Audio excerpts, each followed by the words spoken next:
Part 1. The Desert of Broken Suns. The twin suns of Karak Prime hung like molten coins in the rust-colored sky, their combined heat turning the desert floor into a shimmering ocean of mirages. I squinted through my welding goggles, trying to ignore the sweat pooling in places I'd rather not think about while perched 30 meters up on a communications beacon that should have been decommissioned decades ago. My name is Daniel Mercer, and I fix things. Not people, not civilizations, not the cosmic joke that humanity had become scattered across the stars like breadcrumbs for some galactic bird to peck at. Just things, machines, circuits, the occasional water purifier when the credits were good enough. The beacon sparked, sending a shower of hot metal fragments cascading down toward the sand below. I cursed in 3 languages, none of them polite, and reached for my plasma torch.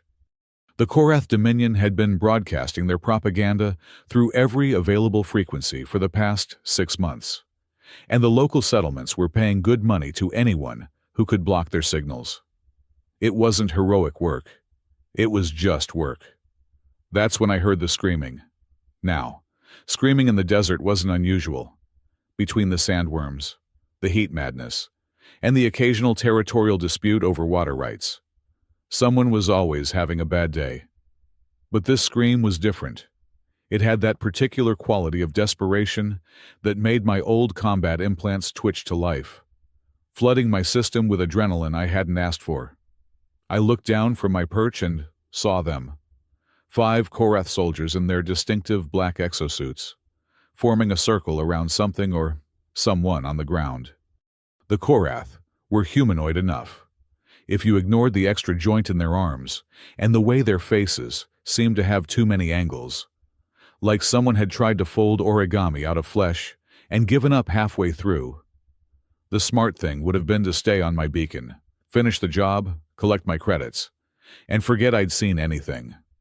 The Korath Dominion controlled 60% of this sector, and they weren't known for their sense of humor when it came to interference. Then I saw her. She was fighting like a cornered desert cat, all fluid motion and desperate fury. Her skin was silver blue, almost metallic in the harsh sunlight, marked with intricate scarification that told stories I couldn't read. A Skyreach warrior, one of the indigenous people of this world. I'd heard they were all but extinct, hunted to near extinction by the Korath for refusing to bend the knee. One of the soldiers backhanded her, and she went down hard. Blood, darker than human red but lighter than Korath purple, spattered the sand. She tried to rise, and they kicked her down again. One of them laughed, a sound like grinding glass. I really hate being interrupted during repair jobs. The plasma torch was still in my hand when I dropped from the beacon. 30 meters is a long fall, even with combat implants to cushion the landing. My knees protested, my spine compressed, and my teeth clicked together hard enough to see stars. But I'd fallen farther during my military days, back when I was young and stupid enough to think wars had winners. The Korath soldiers turned at the sound of my impact, their weapons already swinging toward me. They hesitated for a fraction of a second, probably trying to figure out what kind of idiot human would drop from the sky into their business. That hesitation cost them. The plasma torch wasn't designed as a weapon, but anything that could cut through reinforced titanium at close range could certainly make an impression on exosuit armor. The first soldier's weapon arm separated at the elbow with a smell like burnt rubber and copper. He screamed, stumbling backward, black ichor spurting from the wound. The second soldier was faster, firing a pulse burst that would have taken my head off if my implants hadn't already kicked my reflexes into overdrive. I rolled left, came up inside his guard, and drove the torch through his helmet's visor. The plexi-composite material bubbled and melted, and I tried not to think about what it was doing to the face beneath. The third soldier caught me with a gauntleted fist to the ribs, lifting me off my feet. I heard something crack, felt fire bloom along my side. Combat stims flooded my system, dulling the pain to a manageable roar. I grabbed his arm as I fell, using my weight and momentum to hyperextend that extra joint the Korath were so proud of. It snapped with a wet crunch, and he joined his companion in screaming. The fourth soldier had his rifle trained on me, finger on the trigger. Time slowed, the way it always did when death came calling. I could see the energy building in the weapons chamber, could calculate the exact trajectory of the pulse that would turn my chest into a smoking crater. Then the silver-blue woman moved. She flowed across the sand like liquid mercury, something sharp and curved in her hand. The blade entered the soldier's neck just below his helmet, angled up into the brainstem. He dropped without a sound, the rifle discharging harmlessly into the sky. The fifth and final soldier looked between us, did the math, and ran. Smart move. The desert would probably kill him before he made it back to his patrol base, but that was his problem, not mine. I stood there, plasma torch still humming in my hand, ribs screaming, trying to catch my breath in air that felt like breathing soup. The woman turned to face me, and I got my first good look at her. She was tall, maybe 6 feet, with the kind of lean muscle that came from a lifetime of fighting for survival. Her face was angular, almost harsh, with cheekbones that could cut glass, and eyes the color of sunset through a dust storm. The scarification I'd noticed earlier covered her arms, and what I could see of her torso through her torn clothing, geometric patterns that seemed to shift and move in the light. She looked me up and down, assessing. Blood ran from a cut above her eye, and her left arm hung at an angle that suggested serious damage. But she stood straight, proud, like pain was just another opinion she didn't particularly care about. "You fight like a broken machine," she said in accented but clear standard. "All noise and fury, no grace." "Yeah, well, you're welcome for the rescue," I wheezed, pressing a hand to my ribs. Definitely cracked, possibly broken. The combat stims were starting to fade, and I could feel every single one of my 43 years. "I did not require rescue," she said, though the way she swayed slightly suggested otherwise. "I was assessing their weaknesses." "From the ground with your face." Her lips twitched, almost a smile. "It is a tactical position rarely expected." Despite everything, I laughed. It hurt like hell, but I laughed. "Daniel Mercer," I said, offering my hand in the human fashion. She looked at it for a long moment, then clasped my forearm in what I assumed was her people's greeting. Her grip was firm, her skin strangely cool despite the heat. Selira Kale, last daughter of the Skyreach bloodline, keeper of the Third Dawn, and apparently, debtor to a human who fights like a drunk sandcrawler. That's a lot of titles for someone who is just getting their ass kicked by 5 Korath. 5 Korath, who are now dead or fleeing, she pointed out. Perhaps my strategy worked exactly as intended. Your strategy included me dropping from the sky. The universe provides what is needed, when it is needed. She released my arm and took a step back, studying me with those sunset eyes. You are military, or were. The way you move, the implants singing beneath your skin. But you hide here, fixing machines in the desert, running from something. It wasn't a question, so I didn't answer. Everyone in the outer sectors was running from something. She nodded, as if I'd confirmed something. I need to return to my people, what remains of them. You will come. I will. I raised an eyebrow. I have a job to finish, credits to earn, a life that doesn't involve getting shot at by Korath patrols. The beacon will still be broken tomorrow, and the Korath will remember your face now. You killed 2 of their soldiers, crippled 2 more. They do not forgive such things. She had a point. The Korath Dominion wasn't known for their understanding nature when it came to people who killed their soldiers. My quiet life, fixing things in the desert, had just become significantly more complicated. Where are your people? I asked, already knowing I was going to regret this. 3 days walk through the singing canyons. Less if you can keep up. 3 days you're injured. You've lost blood. You need medical attention. Not a desert marathon. She pulled something from a pouch at her waist. A small vial filled with luminescent green liquid. She downed it in one swallow. And I watched as the cut above her eye began to close, the skin knitting together like time-lapse photography. The angle of her arm straightened with a series of soft pops. "Bio-regenerative serum," she said at my expression. "My people mastered organic chemistry, while yours were still discovering fire. We have survived 600 years of occupation, 3 attempted genocides, and the complete ecological destruction of our northern continents. We do not die easily." "Then, why do you need me?" She was quiet for a moment, looking out across the desert toward the distant mountains that marked the edge of Korath territory. When she spoke, her voice was softer, almost vulnerable. "Because there are only 43 of us left. 43 Skyreach out of millions. The Korath hunt us for sport, for our scarification patterns that they hang as trophies. The human settlements trade us for water rights. The other indigenous tribes have been absorbed or destroyed. We are the last free people on this world, and we are dying. I'm just one man, and not a particularly heroic one at that." "No," she agreed. "But you dropped from the sky to save someone you didn't know, from a species not your own, against odds that should have killed you. That is unexpected." She turned and started walking toward the mountains, not looking back to see if I would follow. I stood there for a moment, looking up at the beacon I'd been hired to fix, thinking about the credits I wouldn't be earning, the quiet life I was about to lose.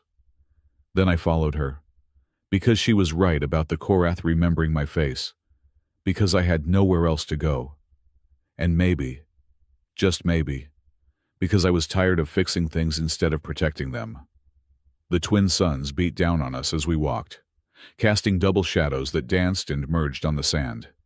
Salira moved with economical grace, choosing paths that avoided the worst of the loose sand and the areas where predators might lurk. I followed, my ribs protesting with every step, trying not to think about how much water we'd need for a 3-day journey. "Your scarification," I said after an hour of silence. "What does it mean?" She glanced back at me. "Each pattern tells a story: birth, death, victory, loss. This one," she traced a spiral on her left shoulder, "marks my first kill. I was 12 cycles old. A sandworm had taken my younger brother. I went into its lair with nothing but a bone knife and rage. Did you save him?" "No, but I avenged him. The worm's teeth still hang in our memory cave, if the Korath haven't destroyed it." We walked in silence for a while after that. The desert stretched endless in every direction, broken only by towering rock formations that looked like giant fingers reaching toward the sky. The heat was oppressive, but Salira seemed unaffected. Every now and then, she would stop, press her hand to the ground, and adjust our course slightly. "Reading the sand," she explained when I asked.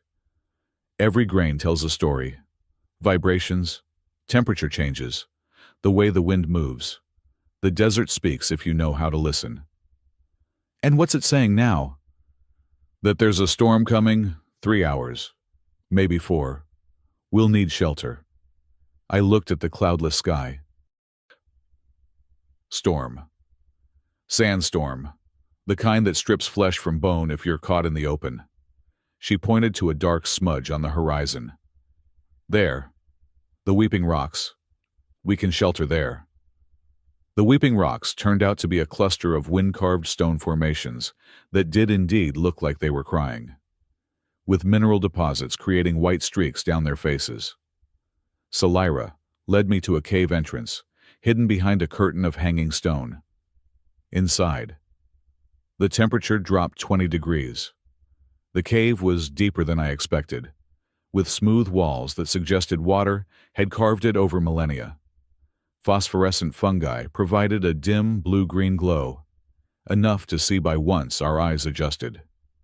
"Your people use these caves?" I asked, noting what looked like old fire pits and carved symbols on the walls. "Everyone uses these caves. It's neutral ground, enforced by necessity. Even the Korath respect the storm shelters, though they've started marking which ones we've used, tracking our movements." She settled against one wall, pulling out a water flask and taking a measured sip before passing it to me. I drank carefully, knowing we had to make it last. "Tell me about your war," she said suddenly. "Which one? Humans are good at wars. We've had plenty. The one that broke you." I nearly choked on the water. "What makes you think any war broke me?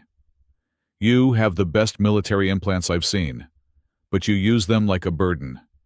You fight with skill, but no joy. And your eyes, they look like my father's eyes, after he watched the Korath burn our sacred groves." I handed the flask back, buying time. Outside, I could hear the wind picking up, the first grains of sand hissing against stone. "Operation Ashfall," I said finally. "Heard of it." She shook her head. "Probably for the best. It was supposed to be a peacekeeping mission on Kepler 442b. Separatist colony was fighting for independence from Earth governance. We were sent to maintain order." I laughed bitterly. Maintain order. That's what they called it when we burned their agricultural domes and poisoned their water supply. Strategic resource denial, they said. 40,000 civilians died in the first week from dehydration. You participated in this? I led it. Major Daniel Mercer, commander of the 33rd Mechanized Division. The Ashbringer. They called me, because everything I touched turned to ash. I pressed my palms against my eyes, trying to block out the memories. I was good at it, too good. Followed every order, completed every objective. It wasn't until I saw a child, couldn't have been more than 5, trying to give water to her dead mother that I broke. What did you do? Deserted, took a shuttle, destroyed my command codes, and ran. Been running ever since. 8 years of fixing things, trying to balance the scales for all the things I destroyed. The storm hit properly then. The sound like a billion tiny hammers against stone. The cave mouth disappeared behind a curtain of swirling sand. We were trapped, at least for the next few hours. Salira was quiet for a long moment. Then she moved closer, close enough that I could feel the cool radiation of her skin. My people have a saying, the sand remembers every footprint, but the wind offers new paths. Your past is carved in stone, Daniel Mercer, but your future is still sand. Pretty words won't change what I did. No, but actions might. She stood, moved to the cave wall where the symbols were carved. Do you know what these are? Your writing. Stories. Each symbol is a choice someone made while sheltering from a storm. Some chose violence. Some chose peace. Some chose love. Some chose solitude. But they all chose. She traced one symbol that looked like intertwined spirals. This one is my grandmother's. She chose to trust an outsider, a traitor from the eastern wastes. He betrayed that trust, sold information about our water sources to our enemies. But her choice wasn't wrong just because the outcome was bad. That's a generous interpretation. It's a survival interpretation. If we judge every choice by its outcome, we become paralyzed. We can only judge the intention, the moment of decision. I watched her trace the symbols, noted the reverence in her touch. What choice will you carve? She turned to look at me, those sunset eyes, unreadable in the fungal glow. That depends on you. On me, she moved closer, close enough that I could see the individual scales of her scarification, the way they seemed to pulse with her heartbeat. My people are dying, Daniel Mercer. Our bloodlines are too intertwined, too weak from generations of isolation. We need new genetic material, new strength, or we will fade into the sand within a generation. You're talking about breeding programs. That's the solution. I'm talking about survival. The Korath fear, human unpredictability, your chaotic nature that makes you impossible to fully conquer. They respect Skyreach endurance, our ability to survive what would kill others. A child of both bloodlines would be an abomination to both sides, or a bridge, a future neither side could ignore. She was very close now, close enough that I could feel her breath on my face. The universe dropped you from the sky at the exact moment I needed salvation. That is not coincidence. That's desperation talking. Yes, she agreed. I am desperate. My people are desperate. But desperation and destiny are not mutually exclusive. She pulled back then, returning to her side of the cave. The storm raged outside, and we sat in silence, both lost in our own thoughts. I tried to process what she was suggesting, the implications of it. It was insane. I was a broken ex-soldier hiding in the desert. She was the last leader of a dying people. We were different species, for crying out loud. But as I watched her in the fungal light, saw the weight she carried in the set of her shoulders, the determination in her jaw, I realized something. We were both survivors of wars we didn't start, both carrying the weight of choices that led to death, both looking for something, anything, that might tip the scales toward redemption. Tell me about your people, I said finally. She looked surprised at the question. Then something softened in her expression. What would you know? Everything. If I'm going to walk into your camp, I should know who I'm walking among. So she told me. She spoke of the time before the Korath, when the Skyreach controlled the mountain passes and the desert routes. She told me of their cities of living stone, carved from the mountains themselves, with water flowing through channels that sang in harmonic frequencies. She described their festivals, their astronomy, their philosophy of balance between survival and growth. We were never a numerous people, she said. Even at our height, perhaps 3 million across the planet, but we were strong. We could survive on minimal water, navigate by the magnetic fields in the sand, heal from wounds that would kill others. The Korath saw us as a threat not because of our numbers, but because we wouldn't bend. And now, there are 43 of you. 42. Actually. Elder Koros died last week. Sand fever. Though I think it was more that he gave up. He was tired of watching us fade. How do you keep going? She pulled out a small object from her pouch. A crystal that caught the fungal light and threw rainbows on the cave walls. This is a memory stone. Every Skyreach creates one at their coming of age. It holds, not thoughts exactly, but impressions, emotions. The feeling of running across the desert at dawn, the taste of water after a long thirst, the sound of your mother singing you to sleep. She held it out to me. Touch it. I hesitated, then pressed my finger to the crystal. Images flooded my mind, not visual but emotional. Joy, sorrow, determination, love, all mixing together in a symphony of experience. I jerked my hand back, gasping. That's you. That's all of us. Every Skyreach who ever lived leaves an impression in the stones. We carry our entire species with us, all their hopes and dreams and failures. She tucked the stone away. That's how we keep going. We're not just 42 people. We're millions, all crying out for justice, for survival, for one more generation to carry the stones. The storm was beginning to die down, the howling reduced to a whisper. Soon we'd be able to leave, continue to her people. I should have been planning my escape, figuring out how to extricate myself from this situation.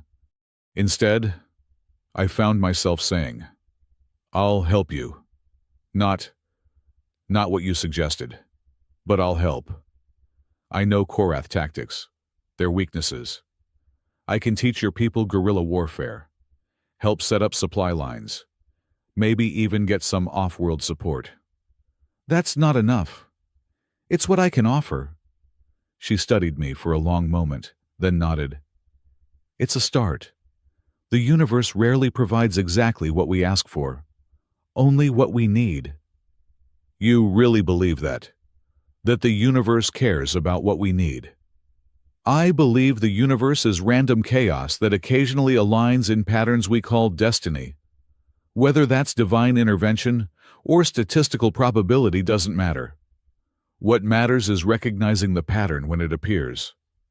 The storm cleared as suddenly as it had come, the cave mouth revealing a transformed landscape. Dunes had shifted, creating new valleys and hills. The twin suns were lower now, painting everything in shades of gold and crimson. We emerged from the cave, and I saw Selira tense immediately. She dropped to one knee, pressing her hand to the sand, then looked up with alarm in her eyes. Korath. Many of them. They're following our trail from the beacon. How many? 20, maybe more. Military formation. They're serious about finding us. How far behind? An hour. Maybe less. They have sand skimmers. Sand skimmers were bad news. Hover vehicles that could cross the desert at high speed, armed with pulse cannons and carrying full squads of soldiers. We couldn't outrun them on foot. There's a canyon system near here, Selira said, already moving. The singing canyons, the magnetic fields interfere with their equipment, if we can reach them. How far? Too far. But we ran anyway, through sand that grabbed at our feet, over rocks that tore at our hands, under a sun that seemed determined to cook us alive. My ribs screamed with every breath, and even Selira's bioregenerative serum couldn't keep up with the demands we were putting on our bodies. We could hear them now, the high-pitched whine of the skimmers getting closer. I calculated distances, speeds, angles of attack. We weren't going to make it. Keep going, I said, stopping. What are you doing buying time? The canyons are just over that rise. You can make it if you don't stop. This is foolish heroics. No, it's practical mathematics. One of us might survive if we split their attention. Both of us die if we stay together. She grabbed my arm, her grip surprisingly strong. You don't owe me this. You don't owe my people anything. I owe 40,000 Kepler colonists a debt I can never repay. Let me at least pay the interest. She looked at me for a long moment, and then did something I didn't expect. She kissed me. Not a human kiss, but something else. She pressed her forehead to mine, and I felt that same electric sensation as when I'd touched the memory stone. For an instant, I felt what she felt. Desperation, hope, and underneath it all, a fierce determination to survive at any cost. Then she was gone, running toward the canyons with inhuman speed. I turned to face the approaching skimmers, pulling out the plasma torch. Not much of a weapon against military vehicles, but it would have to do. I planted my feet, controlled my breathing, and let my implants spin up to full combat mode. If I was going to die in this desert, at least I'd make it expensive for them. The first skimmer crested a dune, pulse cannon already swiveling toward me. I dove left, the beam turning sand to glass where I'd been standing. I came up running, zigzagging between rock formations. More skimmers appeared, surrounding me in a half circle. A voice boomed from amplifiers. Surrender, human. You are outnumbered and outgunned. I'm also out of patience, I muttered, though they probably couldn't hear me. I feinted right, then cut left, using a rock formation for cover. Pulse fire shattered stone around me, filling the air with dust and fragments. My implants calculated trajectories, predicted patterns, fed me information about weak points in their formation. There, one skimmer had drifted too close to a sand drift.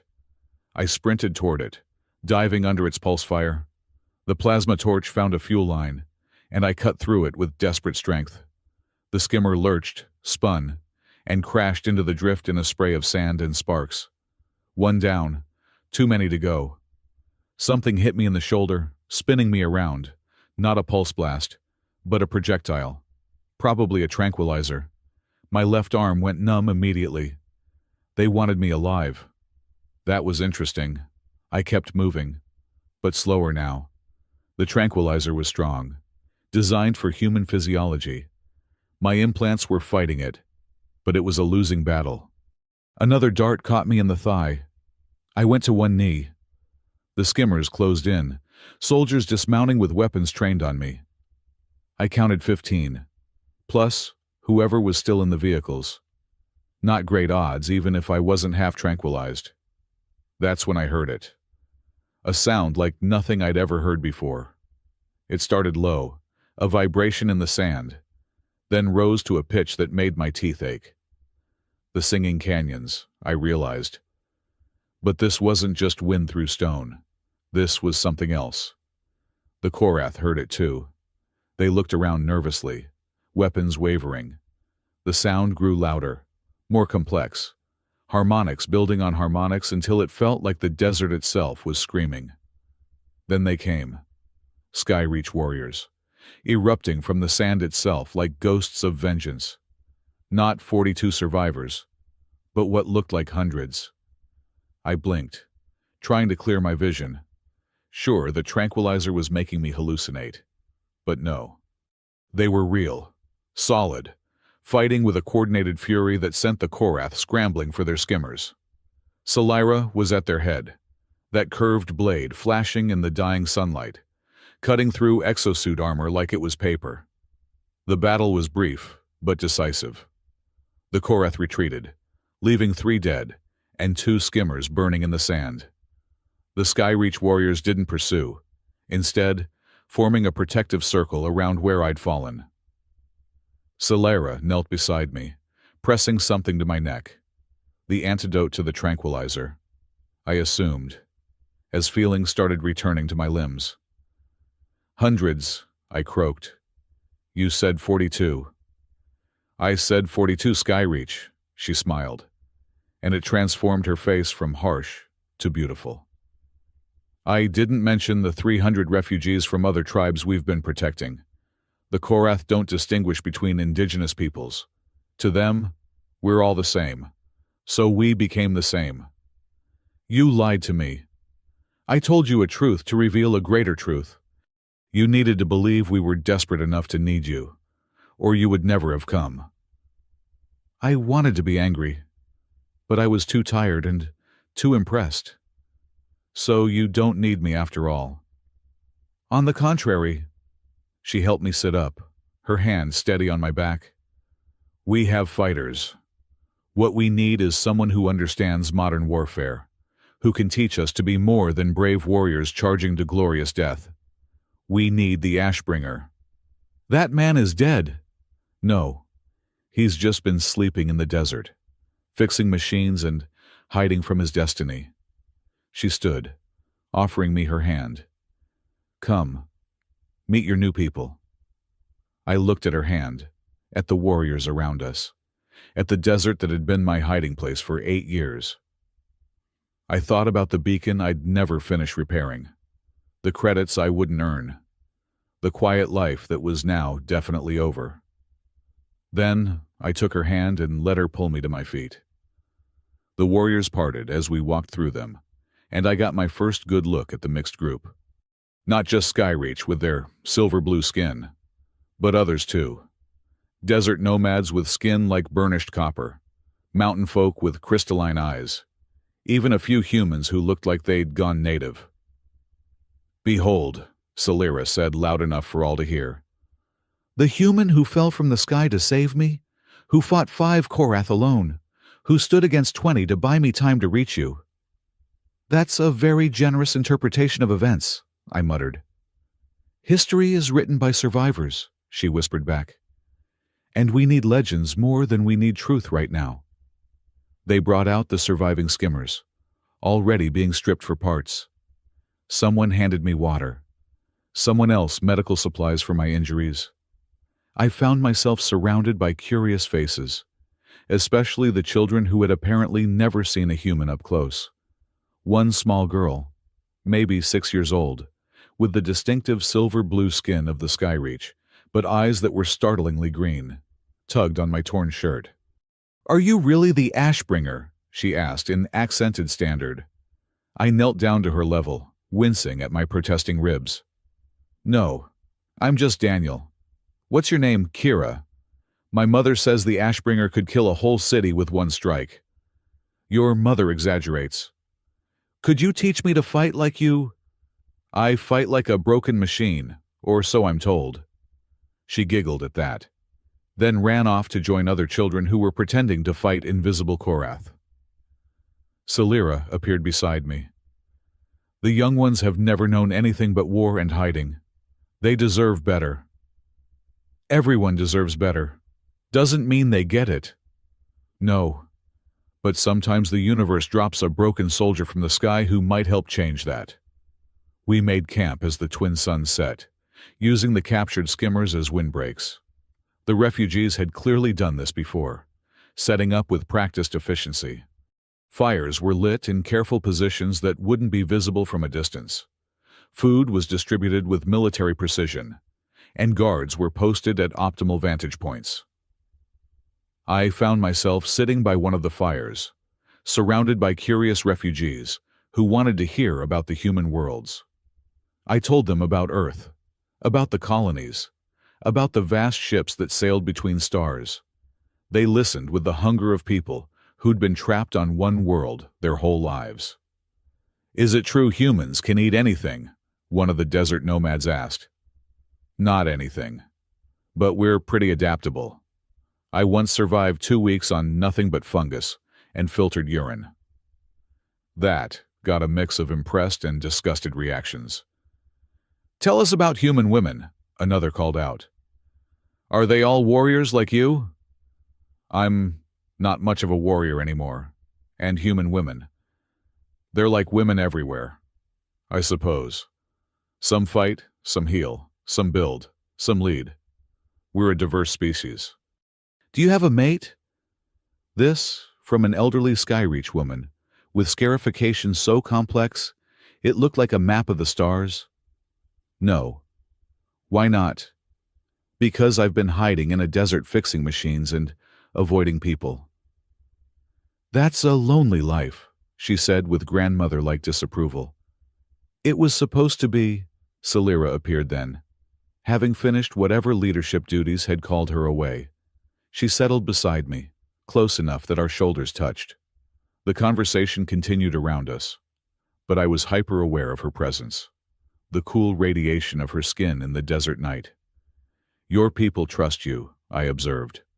"They trust the idea of me, the last pure bloodline of the Skyreach, keeper of our traditions, link to our glorious past." She sounded tired. "Sometimes, I think I'm more symbol than person. Heavy crown. The heaviest, especially when you're wearing it at 23 cycles. I did the math. Skyreach years were slightly longer than Earth standard.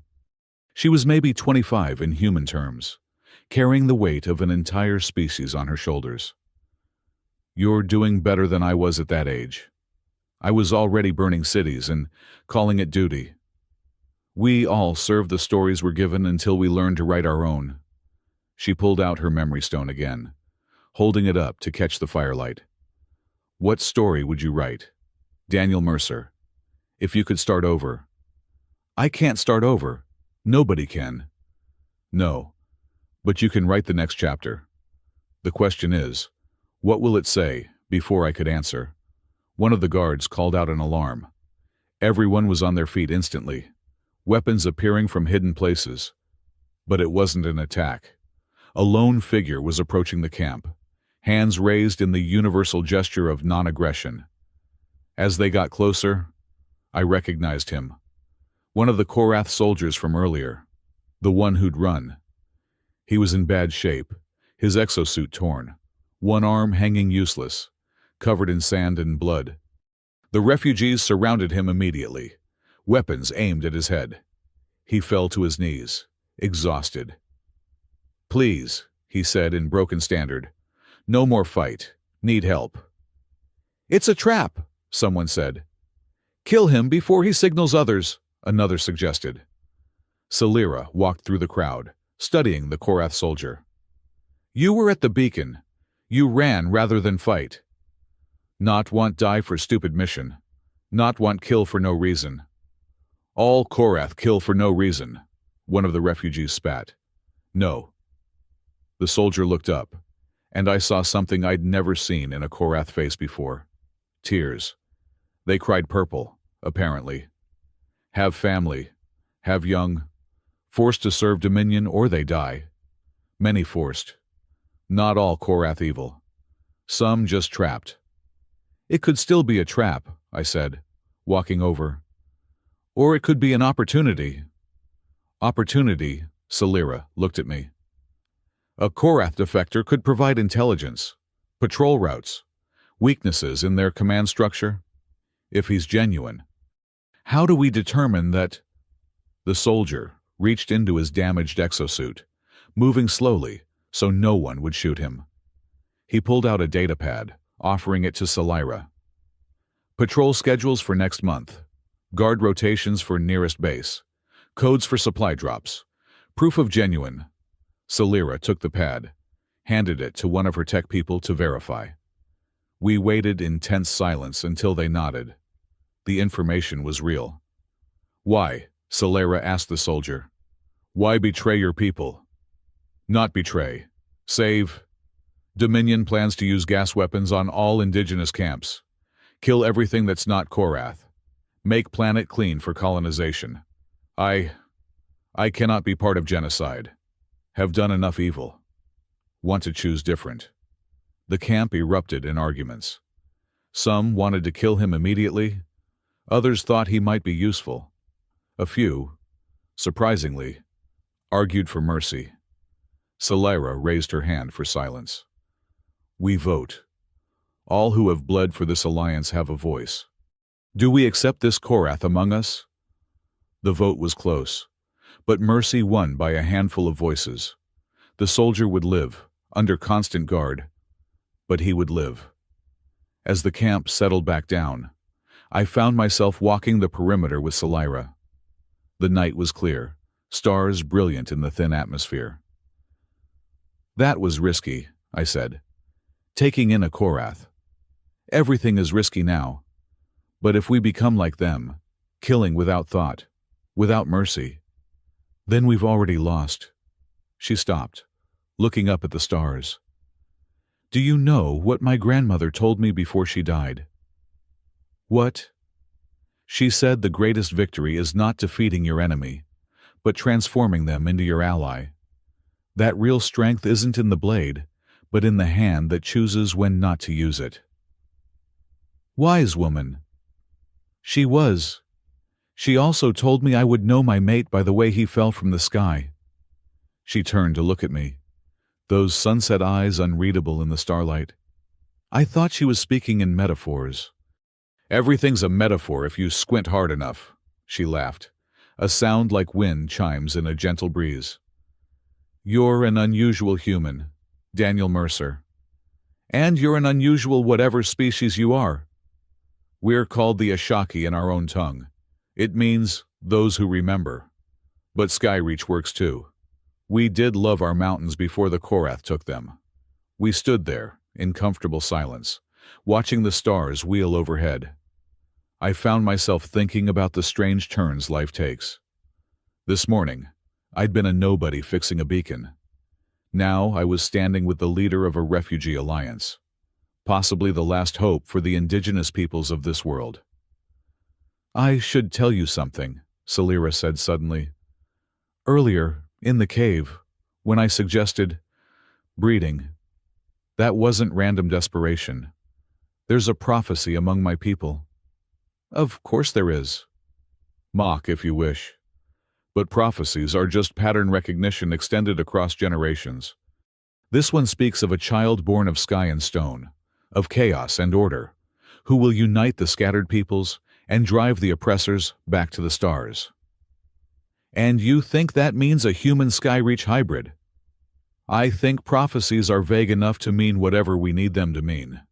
But yes, the idea has merit. Humans are adaptable, creative, unpredictable. Skyreach are enduring, patient, connected to this world in ways the Korath can never be. A child of both bloodlines would be something new, something neither side could ignore or dismiss. You're talking about using a child as a political tool. I'm talking about giving a child the chance to be a bridge between worlds, to grow up belonging to both communities fully, not trapped between them. She paused. But it doesn't matter if the idea has merit, if there's no one willing to be that bridge's foundation. You mean, if I'm not willing? You're the only human here who isn't already paired, and the only one the people would accept as worthy of joining bloodlines with the last Skyreach leader. Because I fell from the sky.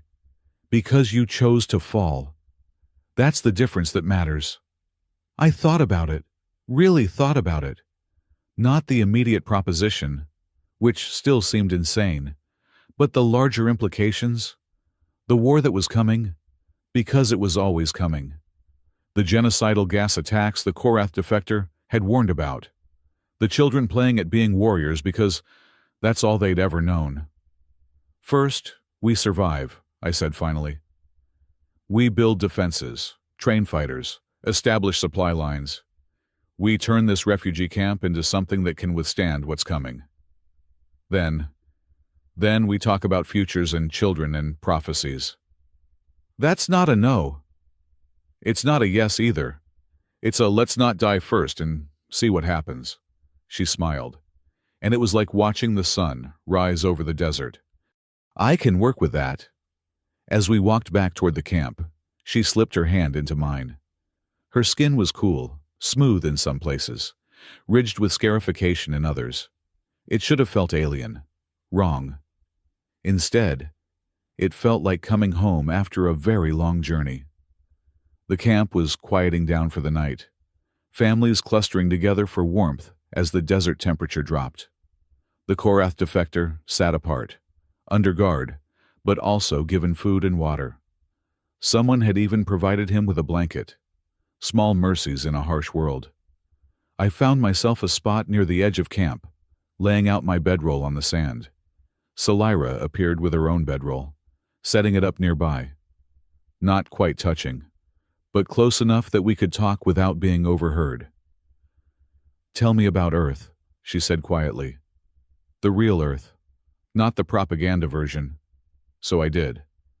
I told her about blue oceans and green forests, about cities that stretched to the clouds and farms that went on forever. I told her about art and music and food from 100 different cultures. I told her about humanity's dreams and failures, our reach for the stars, and our tendency to bring our worst traits with us. It sounds beautiful, she said when I finished. Parts of it are. Parts of it are just as broken as everywhere else. Would you go back if you could? No. There's nothing there for me now. Haven't been for a long time. Then perhaps you can help us make something beautiful here. Something worth staying for. Perhaps. She was quiet for a moment, then spoke again, her voice barely above a whisper. That kiss earlier, when I thought you were going to die, that wasn't just gratitude. I know. How do humans court? What are your rituals? Depends on the human. We're not exactly uniform in our approaches. Some are direct, some dance around it for years. Some bind themselves with ceremonies. Some just choose each other daily. And you, how do you choose? I haven't. Not for a very long time. But if you did, I turned to look at her face illuminated by starlight and the dying embers of the fire. I'd probably start by learning everything I could about her. Her hopes, her fears. What makes her laugh? What makes her cry? I'd want to know the weight of her burdens so I could help carry them. I'd want to understand her scars, inside and out. That sounds like a very slow process. The best things usually are. She shifted closer, still not touching but close enough that I could feel the cool aura of her presence. My people don't have the luxury of slow. We live each day, knowing it might be our last. We love fiercely, completely, because tomorrow isn't guaranteed. And how do the Skyreach choose? We dance. Dance. Tomorrow, when we reach the main camp, there will be a celebration for your arrival. The universe has dropped a hero from the sky, after all. I will dance the sorrow of stars, the story of our people's fall. If someone wishes to court me, they must dance the rising dawn in response, showing they understand my burden and choose to share it. I don't know your dances. No, but you know how to fight, and fighting is just another kind of dance. The rhythm is in your blood, in those implants that sing beneath your skin. You just have to choose to hear the music. And if I don't dance, then you don't, and I continue carrying my burdens alone, as I have been.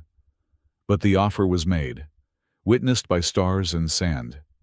That itself is a kind of honor. We fell asleep like that, separate but close, under a canopy of foreign stars.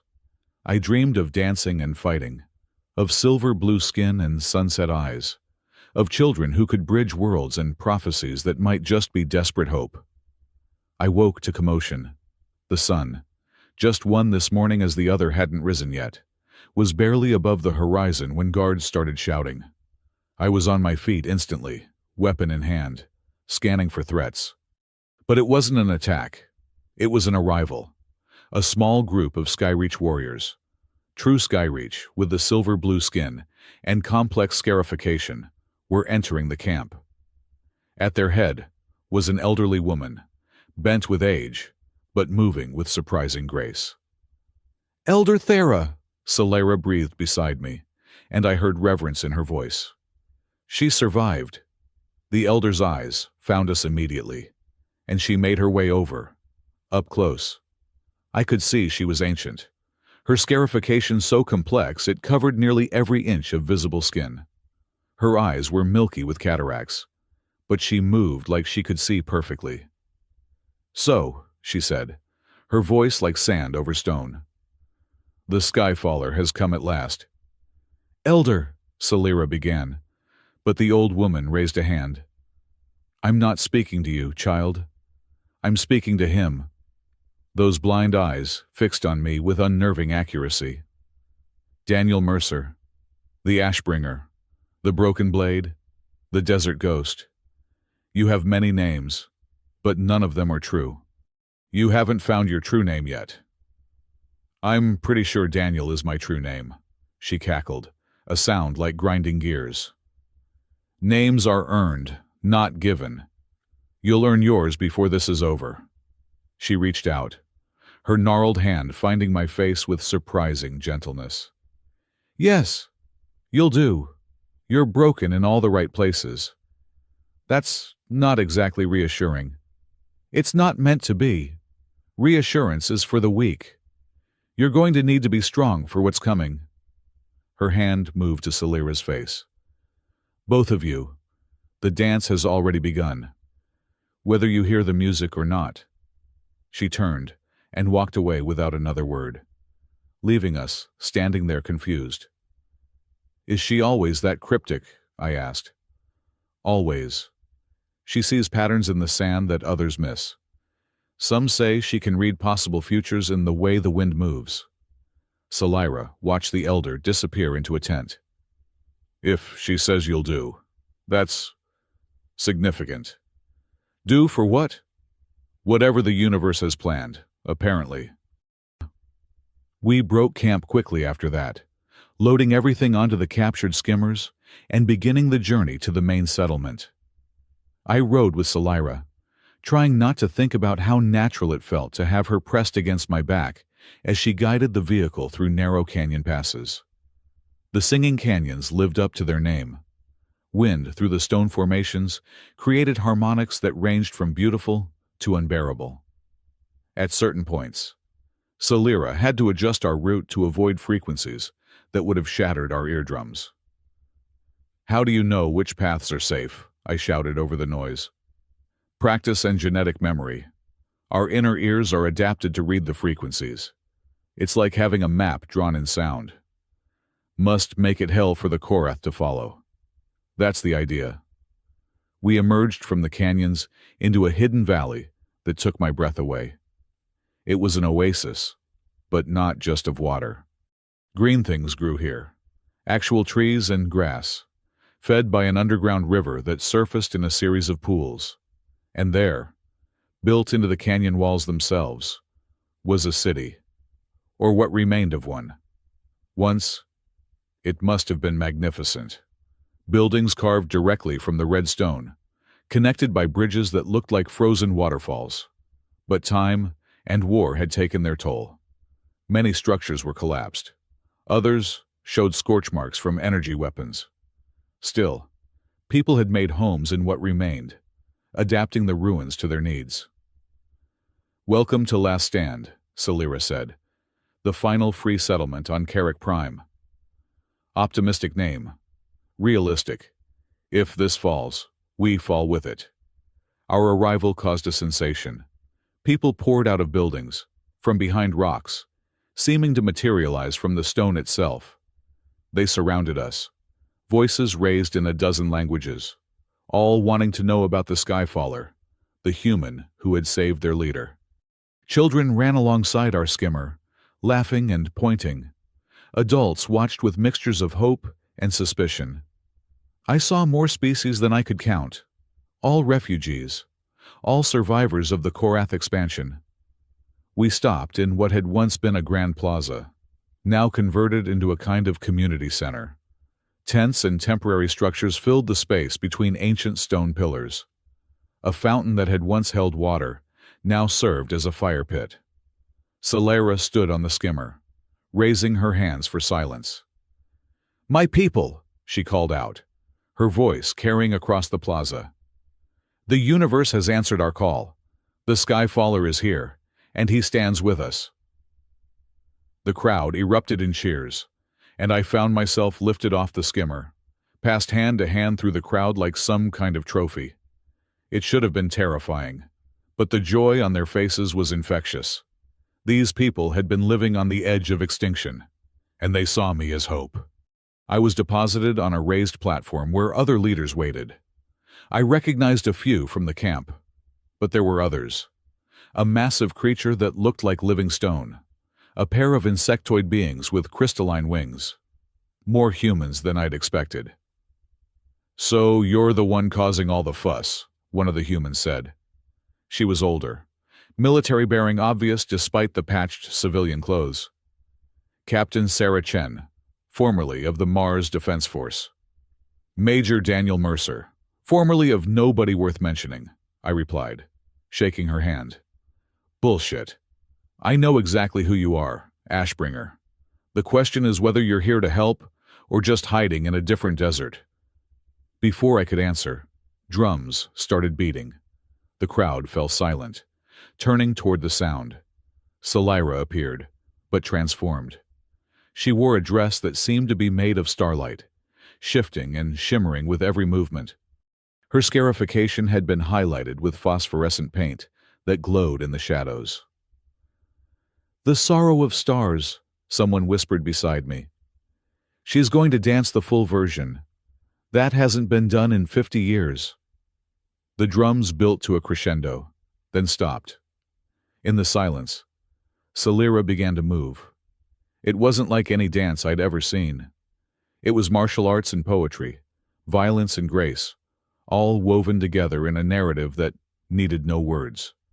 She danced the history of her people, from their rise to their fall. Every gesture told a story. Every step was a battle or a loss, or a small victory against overwhelming odds.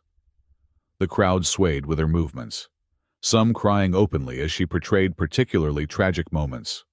The destruction of the sacred groves, the burning of the mountain cities, the last stand of the Skyreach warriors against impossible odds. But it wasn't just a lament. As the dance progressed, it became something else: defiance, determination, a promise that the story wasn't over, that there were still chapters to be written. She ended where she began, in perfect stillness, but now facing me. The challenge in her eyes was clear. This was her story, her burden, her people's pain and hope. Would anyone dare to dance the response? The crowd waited, breathless. This was clearly a sacred moment, a ritual with deep meaning. I should have stayed still, stayed safe, avoided the complication. Instead, I stepped forward. I didn't know their dances, but I knew my own story. I began to move, letting my implants guide me, turning combat into art. I danced my wars, my sins, my fall from grace. I danced 8 years of hiding in the desert, fixing broken things because I couldn't fix myself. I danced the moment of choice at the beacon, the fall from the sky, the fight against impossible odds. But most importantly, I danced the future. Not the Skyreach future or the human future, but something new. I pulled moves from a dozen martial arts, from zero-G combat training, from bar fights and battlefield memories. It wasn't pretty or graceful, but it was honest. I ended facing her, breathing hard, sweat running down my face. The plaza was dead silent. Then Elder Thera's voice rang out, "The rising dawn accepts the sorrow of stars. Let it be witnessed." The crowd exploded, cheering, crying, stamping their feet until the ancient stone shook. Solera walked toward me, that transformative smile on her face. "That was terrible," she said when she reached me. "The worst dancing in the history of your people. Probably. Definitely. But it was also perfect." She took my hand, raised it high. "He dances like he fights, with more enthusiasm than skill, but with a heart that refuses to yield. Is this not what we need?" The crowd roared approval. Captain Chen appeared at my elbow. "You realize what you just did, right? That wasn't just a dance, that was a marriage proposal." I looked at Solera, who was trying very hard not to laugh at my expression. "You could have mentioned that," I said. "Where would be the fun in that? Besides, proposals can be long engagements. We have time to discuss terms." "Terms? Of course. I'm still the leader of my people. Any union would have to benefit them. But we can discuss that later. Right now, we celebrate. Tomorrow, the real work begins." "What real work?" She gestured at the crowd, at the ruins, at the refugee camp sprawling through the valley. "Turning this from a place to hide into a place to live. You said you fix things. Daniel Mercer. Help me fix this." Looking at her, at the hope in the faces around us, at the children who might grow up in a world where they didn't have to hide. I realized something. I'd been hiding in the desert for 8 years, running from what I'd done. But maybe, just maybe, I'd actually been running toward this moment. "All right," I said. "Let's fix this broken world." She squeezed my hand, and for the first time in longer than I could remember, I felt something I'd thought was dead forever: hope. The celebration lasted well into the night. Music from a dozen different cultures mixed and merged, creating something entirely new. I found myself pulled into dance after dance, each species apparently having their own way of welcoming the Skyfaller. At some point, the Korath defector was brought forward. He looked terrified, probably expecting execution despite the vote. Instead, Solera handed him a cup of the local fermented drink. "You chose to walk away from your people for your conscience," she said, loud enough for all to hear. "That makes you more courageous than any warrior. What is your name?" "Kron," he said, his voice shaking. "Kron of the third spawning. Then drink, Kron of the third spawning, and be welcome among the free people of Carrick Prime." He drank, and the crowd, while not exactly warm, at least stopped looking at him like he might explode at any moment. Later, much later, when the celebration had wound down to small groups around fires, I found myself sitting with Solera on the edge of the plaza, looking out over the valley. The second sun had risen, casting everything in double shadows and golden light. "So what happens now?" I asked. "Now we prepare for war. The Korath won't let us exist much longer. Kron's intelligence confirms what we suspected.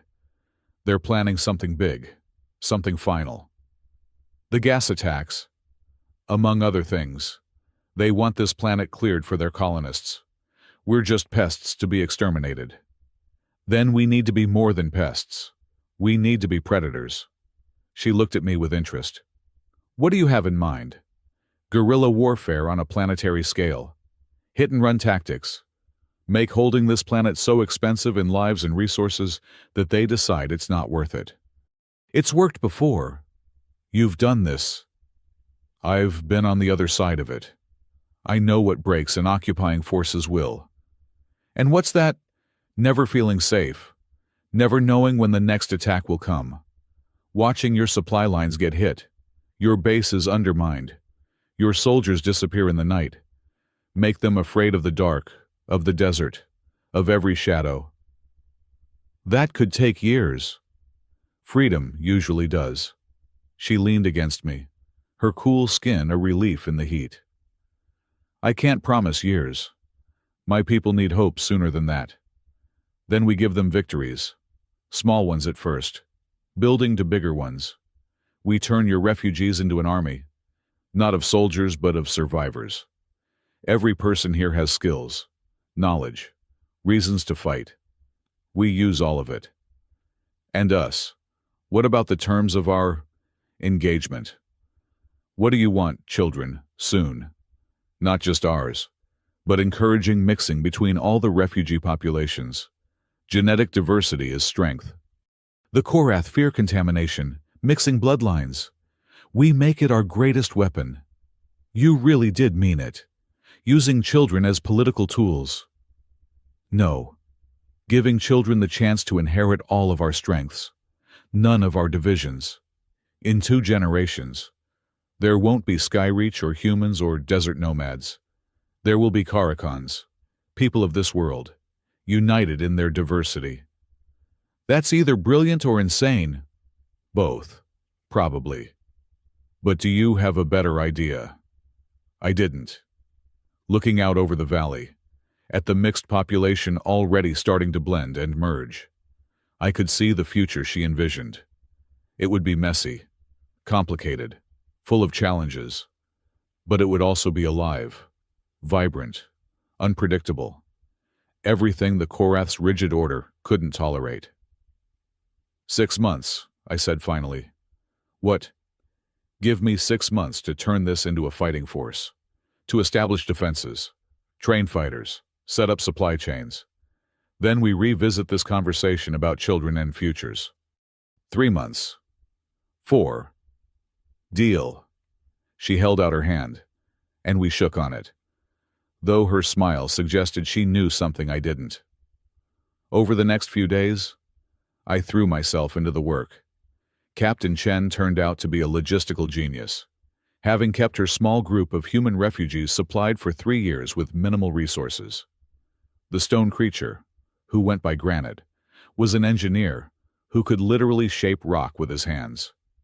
The insectoid pair were chemists who could synthesize everything from explosives to antibiotics from desert plants. We organized the camp into units, not military exactly, but functional. Everyone contributed what they could. Children served as lookouts and message runners. Elderly refugees shared knowledge and watched the very young. Everyone between learned at least basic self-defense.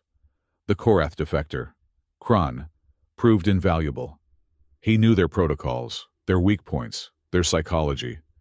More importantly, he knew which Korath soldiers were there by choice, and which were conscripts like he'd been. "Create doubt," he suggested during one planning session. "Many Korath serve because they see no alternative. Show them alternatives, and some will take them." "You're suggesting we try to convert them?" Captain Chen was skeptical. "I'm suggesting we give them the choice. The Dominion never does." It was a radical idea, But everything about our situation was radical. 2 weeks into our preparations, scouts reported a Korath supply convoy moving through the outer canyons. It was too good an opportunity to pass up. "It's too soon," Salira argued. "We're not ready." "We'll never be ready by conventional standards," I countered. "But we're ready enough for this." The raid was textbook guerrilla warfare. We hit them in a narrow pass, where their vehicles couldn't maneuver. Granite had weakened the canyon walls, which we brought down on their rear guard. Salira's warriors struck from above while my team hit from the sides. It was over in minutes. We took their supplies, food, medical equipment, weapons. But more importantly, we took prisoners, 3 Korath soldiers, all young, all terrified. "You have a choice," I told them, with Kron translating to make sure nothing was lost. "Return to the Dominion and report your failure, likely facing execution, or stay here, free, making your own choices." 2 chose to leave. 1 chose to stay.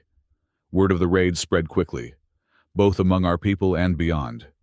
Other refugee groups started reaching out, wanting to coordinate. The Korath increased their patrols, but that just gave us more targets. A month in, we had a network of resistance cells across the continent. Each operated independently, but shared intelligence and resources. The Korath found themselves fighting shadows, chasing ghosts, bleeding resources they couldn't afford to lose. That's when they escalated. The attack came at dawn. A full battalion with air support. They knew where we were. Had to have had inside intelligence. As alarms rang through the valley, I realized we were about to face our first real test. "Evacuation protocol," Salira commanded, and people moved with practiced efficiency toward the deep caves. "We can't just hide," I argued. "They'll level the entire valley." "Then, what do you suggest?" I looked at the approaching forces, at our people, at the ancient city carved into stone. We make them pay for every inch. The battle for last stand had begun. Part 2. The Oasis of Rebels. The Korath battalion moved like a metal tide across the desert, their formation perfect, their advance inexorable. I counted 40 walkers, those spider-like mechs that could traverse any terrain, supported by at least 200 ground troops. Above them, 3 gunships circled like mechanical vultures. "Defensive positions," I barked, and our fighters scrambled to their assigned posts.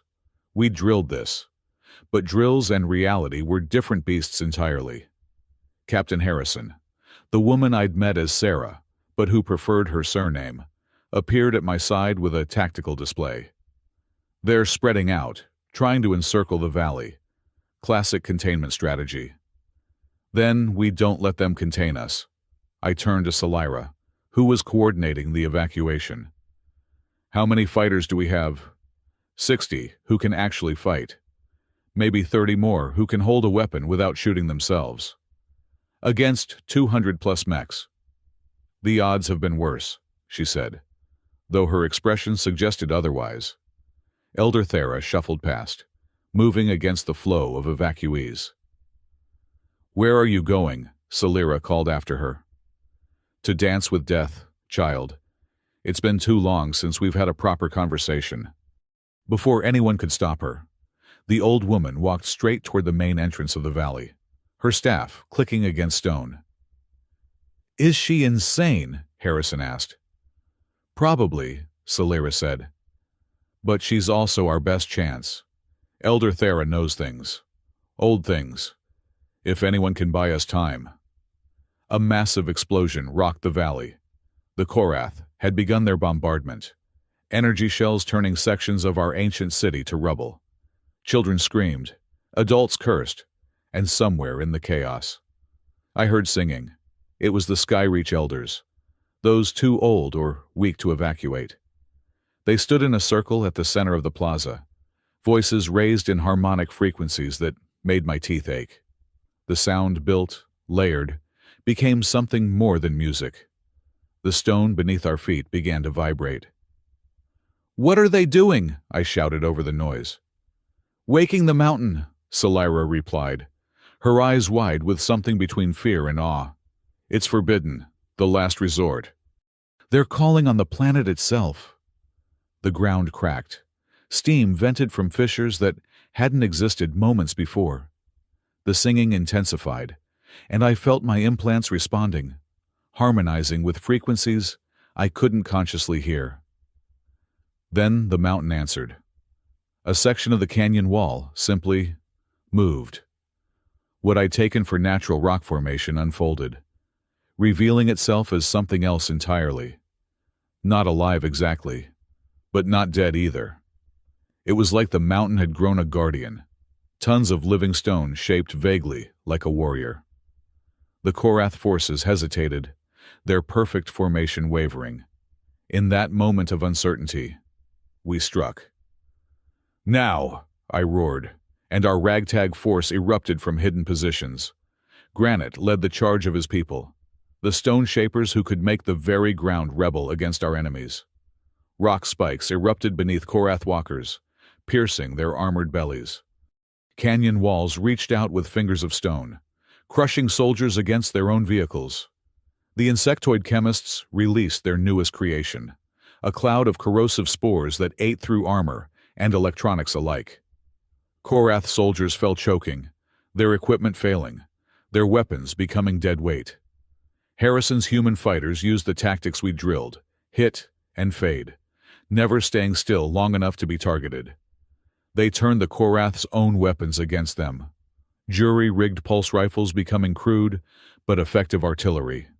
And through it all, the Mountain Guardian waded through enemy forces like a giant through toys.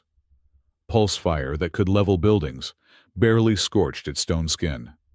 It grabbed a walker in one massive hand and crushed it like tinfoil. But we were still outnumbered, still outgunned. For every Korath that fell, two seemed to take their place. The gunships had recovered from their surprise and were laying down devastating fire, turning our defensive positions to dust. That's when Kron did something unexpected. The Korath defector had been hiding with the non-combatants. But now he emerged, wearing his old armor, walking straight toward his former comrades. He was broadcasting something on Korath frequencies, his voice carrying across the battlefield through their own communication systems. "Brothers," he said in their language. But somehow I understood, my implants translating. "Look at what we do. We kill children. We destroy families. For what? For masters who see us as expendable, who send us to die for their comfort." Some of the Korath soldiers hesitated. Not many, but some. "They offer choice," Kron continued, gesturing at our forces. "They offer freedom.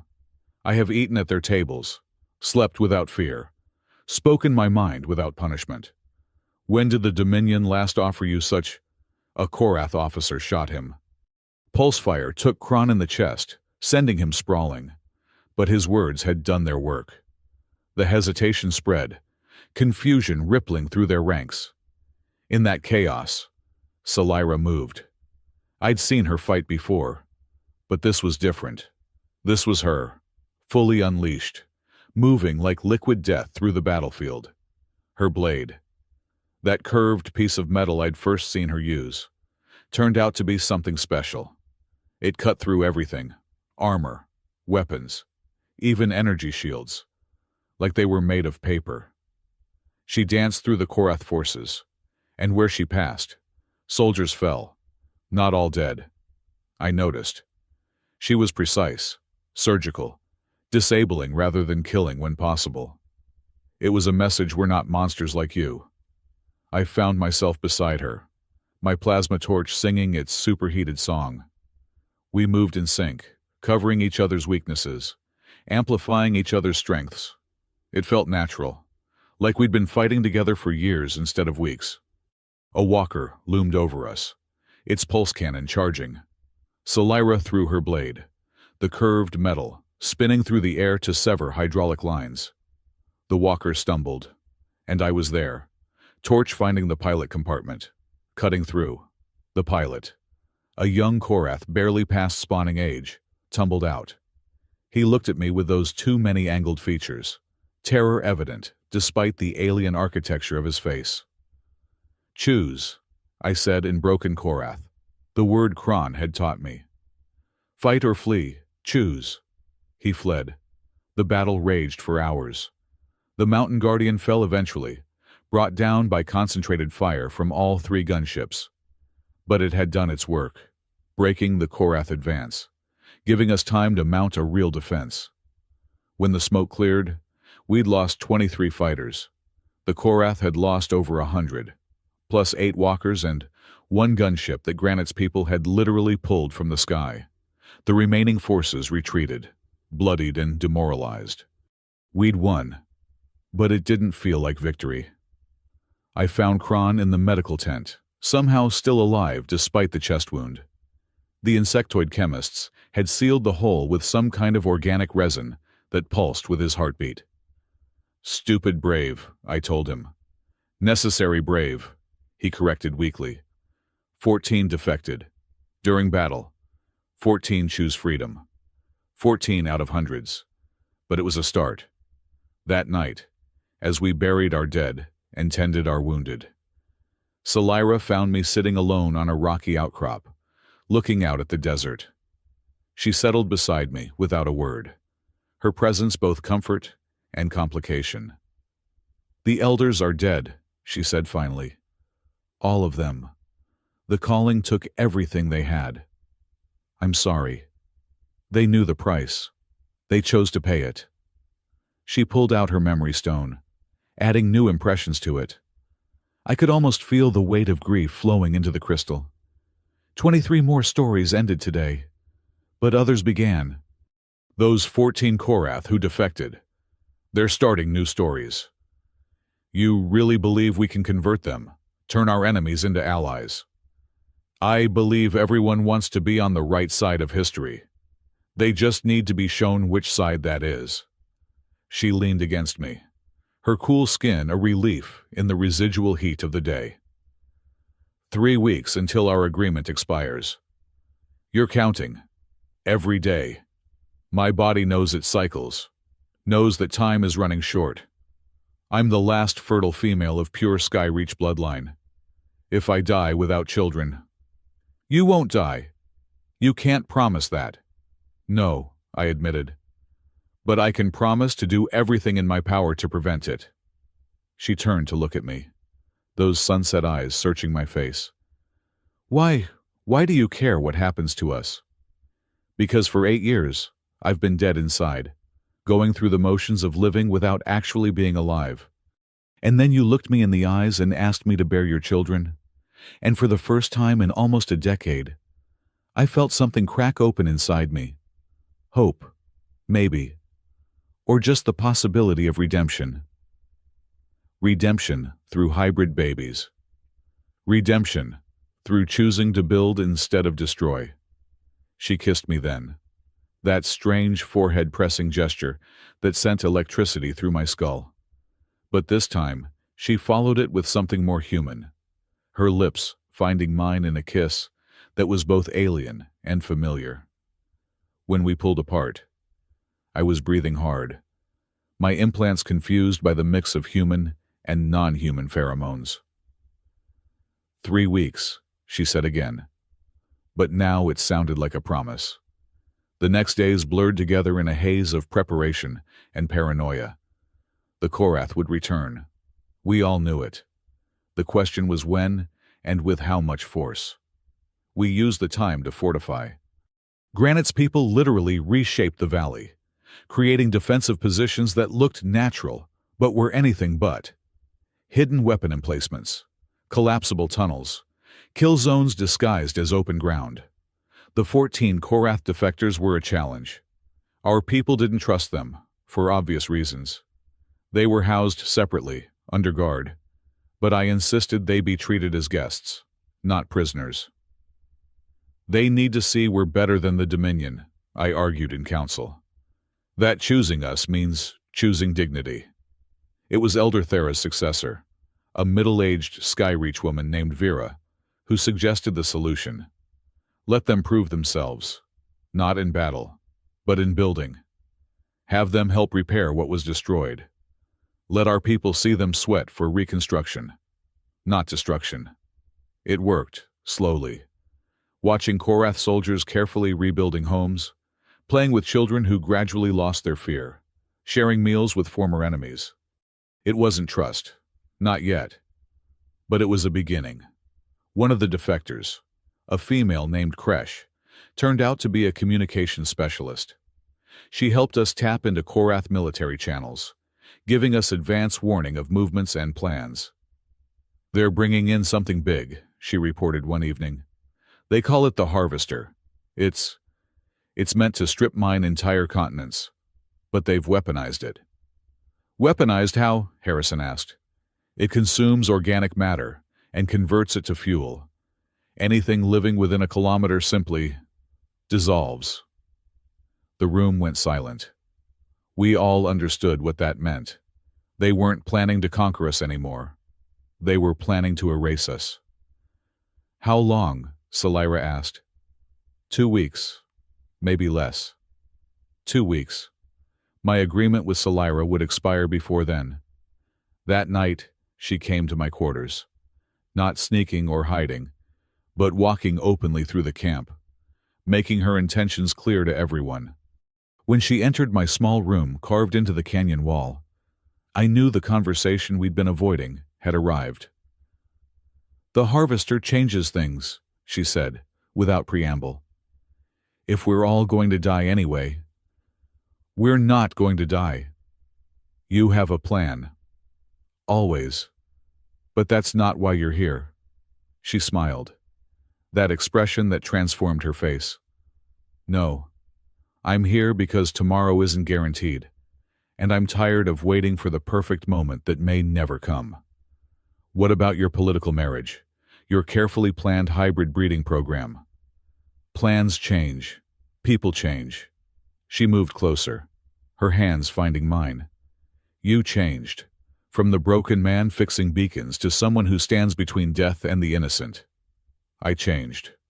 From seeing you as a tool to seeing you as more. Everything." She pressed my hand to her chest, and I felt her dual heartbeats, fast and synchronized. "My people have a saying, the heart knows seasons the mind cannot fathom. My mind says, wait, plan, calculate. My hearts say now. Hearts, plural. 2 hearts, one for survival, one for love. Right now, both are beating for the same thing." The next morning, I woke to find her still there, her silver blue skin almost luminescent in the dawn light. She was tracing patterns on my chest, her finger following the scars left by years of combat. "Your skin tells stories," she said. "This one, shrapnel from a grenade on Tau Ceti. This, knife fight in a bar on Mars. I was young and stupid. And this," her finger found the newest scar, still pink and healing, from our battle with the Korath. "That's from saving a stubborn Skyreach woman who insisted she didn't need rescue."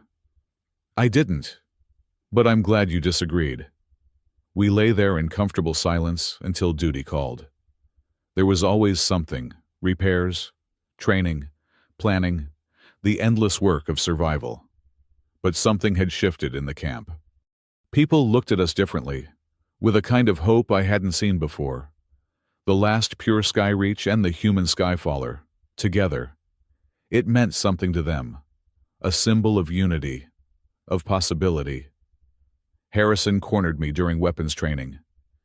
"You realize what you've done. Made things complicated, made things real. Before, you were a story, a legend. Now you're invested. You have something to lose." "I always had something to lose." "No. Before, you were ready to die for strangers. Now you're ready to live for family. That's different. That's dangerous." She was right. I could feel it in the way I looked at the camp now. Not as a problem to solve, but as a home to protect. The way I watched Salira move through her people, graceful and strong, and mine in a way that terrified me. A week before the harvester was due to arrive, our scouts reported something unexpected. A human ship had landed in the northern wastes. Not military, but not quite civilian either. Smugglers, Harrison suggested. Or traders, or spies. I studied the long-range images our scouts had captured. The ship was old, patched together from a dozen different vessels, but its weapons were modern. I need to check this out. It's a trap, Salira said immediately. Probably. But if there's even a chance they have off-world support, supplies, weapons, then we take a team. No, you're needed here. If something happens to me, don't! Her voice was sharp, angry. Don't you dare start treating me like something fragile now. You're carrying the future of your species. I'm carrying nothing yet, and even if I were, I'm still the best fighter you have. We compromised. She would come, but with a full escort, and we'd approach carefully, ready to retreat at the first sign of trouble. The ship sat in a crater of its own making, steam still rising from its landing jets. As we approached, a ramp lowered, and a single figure emerged. I knew him immediately, even after 8 years. Colonel Marcus Webb, my former commanding officer, the man who'd given the orders I'd followed at Kepler 442b. "Hello, Daniel," he said, as casual as if we'd met for coffee. "You've been hard to find." "Not hard enough, apparently." "Oh, it took considerable resources. But when reports started coming in about a human leading indigenous resistance on Carrick Prime, well, certain people took notice. Come to bring me back in chains. Come to offer you a deal." He pulled out a data pad, tossed it to me. "Full pardon for your desertion. Reinstatement at your current rank. All you have to do is stand down. Let the Korath finish their work here." I looked at the pad, at the official seals and signatures. It was legitimate.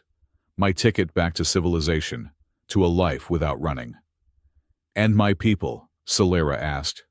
Webb looked at her like he'd just noticed she existed. "The indigenous question will be handled according to standard protocols." "Extinction? You mean?" "Relocation. There are reservation worlds." I threw the pad back at him, hard enough that he had to dodge.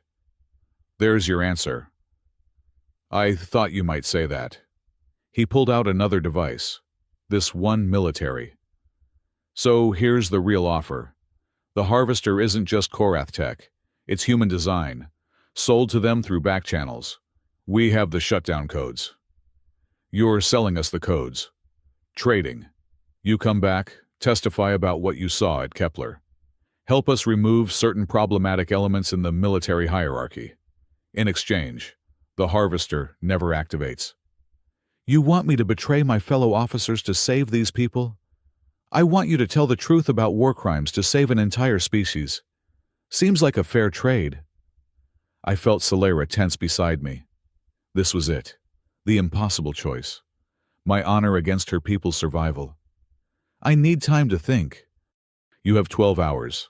Then I leave, and the Harvester does its work." We returned to Last Stand in silence. The weight of the decision crushed down on me like a mountain. In my quarters, Salira watched me pace. "You're going to do it," she said. It wasn't a question. "I have to. It's the only way to save everyone. You'll be trading one prison for another. They'll never let you go free." "Not really." "I know. I won't let you. You don't have a choice." "There's always a choice." She stood, moved to block my path. "We fight. We've been preparing. We can't fight the Harvester. You heard Kresh. Anything living within a kilometer dissolves. It's designed to be unstoppable. Then we stop it before it arrives. How it's guarded by an entire fleet. We have rocks and stolen pulse rifles." She was quiet for a moment, then pulled out her memory stone. "There's something I haven't told you." about these stones, about what they really are. Salira. They're not just memory storage. They're quantum entangled, all of them. Every stone ever created by every Skyreach who ever lived. They form a network, a collective consciousness that spans not just space, but time. That's impossible. Is it your own implants use quantum entanglement for faster-than-light calculation? This is just larger. What does this have to do with the Harvester? The Elders. When they died, calling the Mountain Guardian. They didn't just die. They joined the network fully, completely. They're in here. She held up the stone. All of them. All their knowledge, their power, and they're angry. You're talking about using your dead as weapons. I'm talking about using everything we have to survive. She pressed the stone into my hand. Feel them. Feel their rage. The moment the crystal touched my skin, I was overwhelmed. Not just memories this time, but presence. Thousands of Skyreach, generations of them, all focused on a single purpose: survival at any cost. And they had a plan. It was insane, relying on technology that was part science, part mysticism, and completely untested. But it was better than surrendering. We'll need the Korath defectors, I said, already thinking through the logistics. And Harrison's people, and Granite's shapers, everyone. This only works if we're completely united. Then we unite them.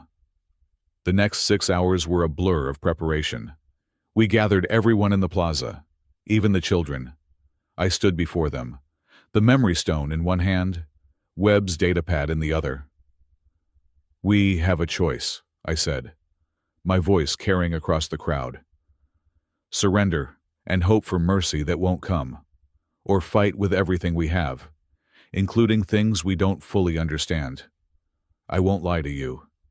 The odds are impossible. We'll probably die. But we'll die free, and we'll die fighting. And maybe, just maybe, we'll take enough of them with us that others will continue the fight. Or, Salira added, stepping beside me, we win. We do the impossible. We become the story that inspires 1,000 other rebellions on 1,000 other worlds. For the children, someone shouted. Others took up the cry. For the children, for the future, for freedom. The vote was unanimous. I sent Webb a message, come get me yourself. While we waited for his response, we prepared our real plan. The memory stones were distributed among key fighters. The Korath defectors worked with Kresh to prepare electronic warfare equipment. Granite's people began reshaping the valley again, but this time with a very specific purpose. Webb arrived 4 hours later, alone, confident.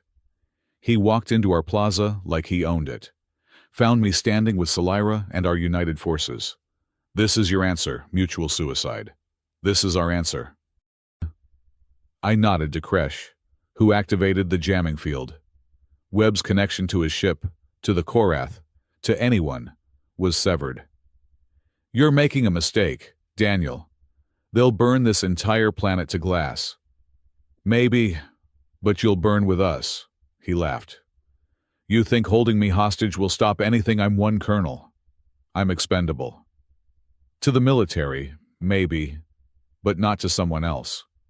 I pulled out my own datapad, showing images our scouts had taken of his ship. Nice family. Wife, 2 kids. They're on the ship, aren't they? You brought them because you thought this would be a milk run, a quick pickup. His face went pale. You wouldn't. I wouldn't. But I don't need to. They're safe as long as you're safe. So here's my counteroffer. You give us the real shutdown codes for the Harvester. Help us stop it, and your family flies away unharmed. I don't have the real codes. That was a bluff. Salira stepped forward, the memory stone glowing in her hand. He's lying. I can feel it in his biorhythm, his electrical pattern. The codes are in his implants, partitioned and encrypted. You can't access them without killing me. Actually, Kron said, stepping from the crowd, we can Korath intelligence techniques, combined with human neural interface technology and Skyreach quantum consciousness. You'll survive. Mostly intact. It took 3 hours. Webb screamed for the first hour, whimpered for the second, and went unconscious for the third. When we had the codes, we also had so much more. Ship specifications, military protocols, and the location of the Harvester's one weakness, a thermal exhaust port that led directly to its core processor. It's too small, Harrison said, studying the schematics. 2 meters wide. You'd need a perfect shot. And even then, the approach is suicide. It's protected by point defense lasers that could vaporize a fighter in seconds. Then we don't use a fighter. I looked at Salira. We use the stones. The plan was elegantly simple and completely insane. The memory stones, quantum entangled across space and time, could theoretically transport matter at the quantum level. Not a person. That would require energy beyond imagination. But information energy patterns, that was possible. You're talking about transmitting a bomb through quantum space, Harrison said slowly. I'm talking about transmitting the pattern of a bomb. The stones on this end encode it. The stone on that end reconstructs it. But someone would have to get a stone inside the Harvester. Yes. Everyone looked at me. No, Salira said immediately.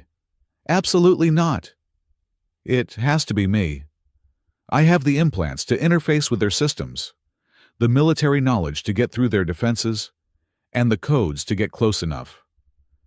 It's suicide. Maybe. Or maybe I'm just falling from the sky again. The Harvester arrived ahead of schedule, because of course it did.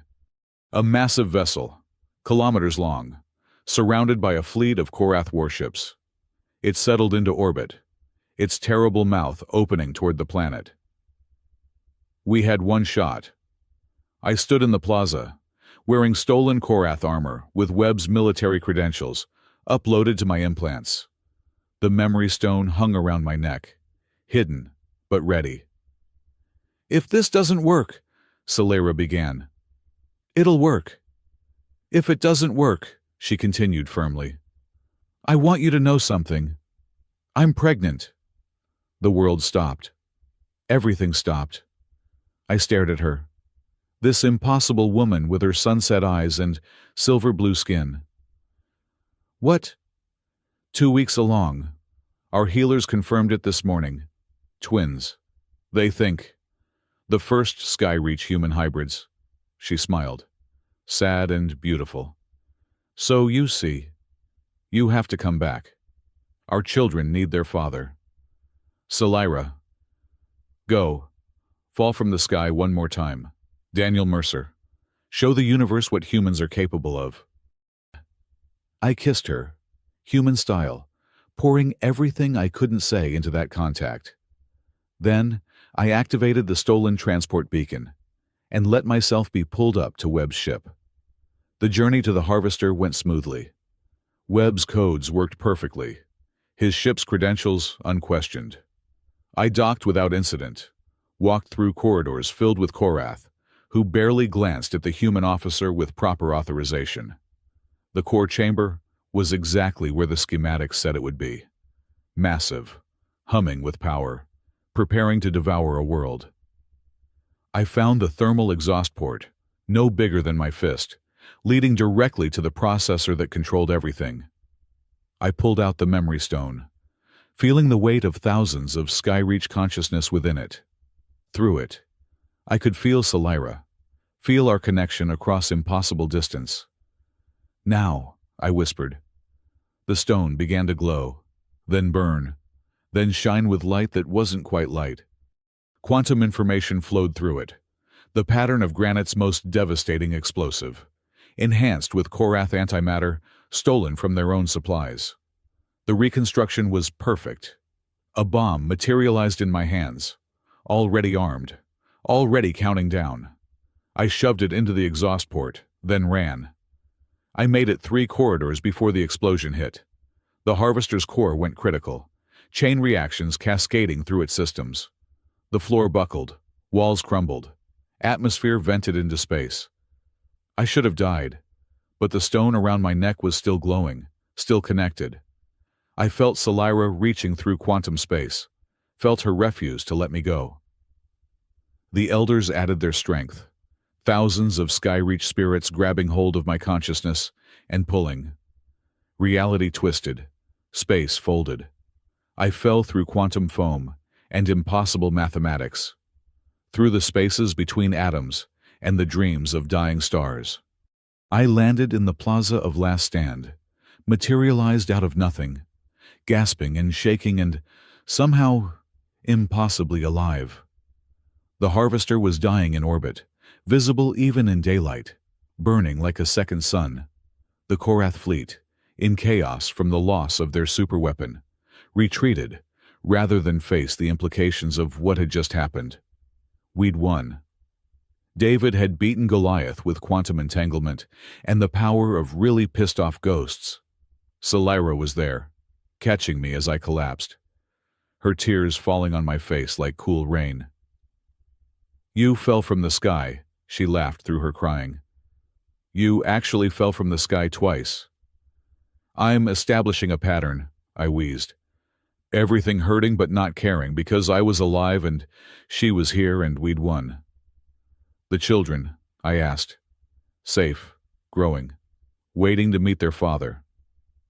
Around us, the camp erupted in celebration. Human and Skyreach, Korath defectors and Stone Shapers, all united in victory. Webb, still our prisoner but no longer restrained, watched with something like awe. "You realize what you've done," he said. "The Korath won't ignore this. Neither will Earth. You've started a war that will spread across the sector." "No," I corrected, holding Selira close. "We've started a revolution. Every occupied world, every oppressed species. They'll hear about this. They'll know that resistance is possible, that unity between species can defeat any empire. You're dreaming. Maybe. But it's a dream worth having." Later, as the celebrations continued around us, Selira and I found ourselves back on that rocky outcrop, watching the stars appear in the darkening sky. The burning harvester had finally fallen below the horizon, leaving only normal stars and infinite possibility. "So what now?" she asked. "Now we build, not just defenses, but a real home, a place where our children can grow up free, where human and Skyreach and everyone else can live together." "That's a big dream." "I learned from the best." I pulled her close, feeling her dual heartbeats against my chest. "Besides, we've already done the impossible. Everything else is just details." She laughed, that wind chime sound I'd grown to love. "Details like explaining to our children how their father literally fell from the sky to save their mother. We'll tell them the truth, that sometimes the universe drops exactly what you need, exactly when you need it. You just have to be brave enough to catch it, or stubborn enough to bear its children." That too. We sat there as night fully fell, planning our future, our children's future, the future of this strange alliance we'd built. It wouldn't be easy. The Korath would return, Earth would interfere, and raising hybrid children in a war zone presented its own challenges. But for now, for this moment, we were alive, and together, and free. The memory stones glowed softly around us, carrying the approval of generations, the blessing of the dead upon the living. In the camp below, someone started singing. Others joined in, the melody spreading until hundreds of voices rose in harmony. Not a lament this time, but a song of victory, of hope, of futures uncertain, but no longer impossible. Tomorrow would bring new challenges. The war was far from over, but tonight, under stars that had witnessed the impossible, we were enough. We were family. We were home. Part 3. Blood and Betrayal. 3 months after the Harvester's destruction, I stood watching Salira teach combat forms to a mixed group of children. Her belly had begun to show, just slightly, the twins making their presence known. She moved with the same fluid grace, but now with an added carefulness that made my heart clench. "Your stance is too wide, Kira," she told the little girl who'd asked me about being the Ashbringer. "Remember, you're small. Use that. Make yourself a smaller target." The peace we'd bought with the Harvester's destruction had been productive. Last Stand had grown from a refugee camp to something approaching a real settlement. We'd established trade with other resistance cells, created sustainable food production, even managed to capture and reprogram some Korath manufacturing equipment. But I knew it wouldn't last. It never did. "Patrol coming in," Harrison called from the watchtower. "They're running hot." I was moving before she finished speaking, combat instincts still sharp despite the months of relative calm. The patrol burst through the canyon entrance, their stolen skimmer trailing smoke and sparks. "Korath?" I asked as they dismounted. "Worse," the patrol leader gasped. "Humans. Earth military. 3 battalions, full mechanized, heading this way." My blood went cold. Earth had finally decided to clean up their mess, meaning me. How long? 2 days, maybe less. "They're not trying to hide their approach." Salira appeared beside me, having heard the commotion. "Your people. Former people. They're here for me. But they'll eliminate everyone else as witnesses. Then we fight. Against 3 battalions of Earth's finest. They have orbital support, air superiority, weapons that make the Korath look primitive. Then we run. To where they'll track us anywhere on this planet." Webb chose that moment to make himself known. We'd kept him as a relatively comfortable prisoner, more advisor than captive, after his help with the Harvester. "There's another option," he said. "We're listening. Negotiate. They want you, Daniel, but they also want this planet pacified. Give them both. Meaning, you surrender yourself, and in exchange, they recognize this settlement as a legitimate colonial entity under Earth protection." Salira's hand found her blade. "We will not trade him for paper promises." "You might not have a choice," Webb continued. "The commander of those battalions is General Morrison. He wrote the book on counterinsurgency. Literally, he won't stop until he has what he came for."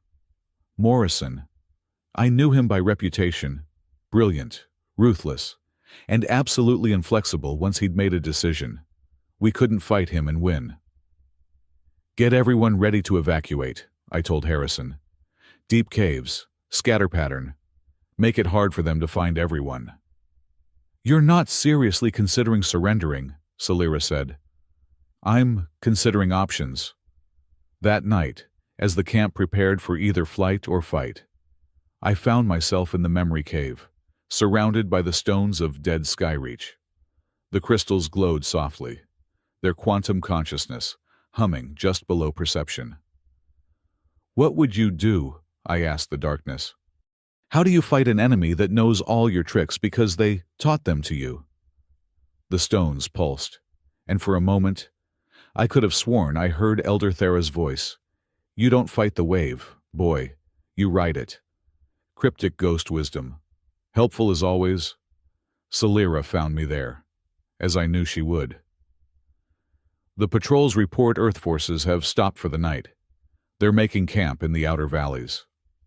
They're not worried about us running. Morrison knows we have nowhere to go."